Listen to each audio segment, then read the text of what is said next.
तो ये है भाई साहब बिहारियों का। थक गई हूँ गाइस, क्या कर सकते हैं, इसलिए नीचे में बैठ गए, टेबल तो लगा नहीं है। तो ऐसे भी हम लोग बिहारी हैं ना, कहीं पे भी बैठ सकते हैं। हाँ, कहीं भी बैठ मिट्टी सकते से जुड़ा हुआ आदमी। हैं। हाँ, तो नाम नहीं बताया आपने, आपका नाम क्या है?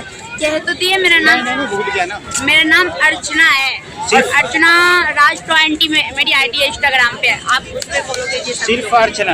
हाँ, अर्चना ही है। सिर्फ अर्चना? हाँ, और तो कुछ होगा ना? है सिर्फ ओनली अर्चना। ओनली अर्चना। मधुबनी पागल हो तुम क्या? अरे आजा भाई मैं नहीं पहचानती।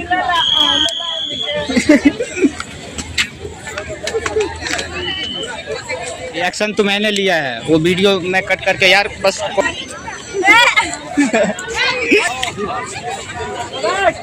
सभी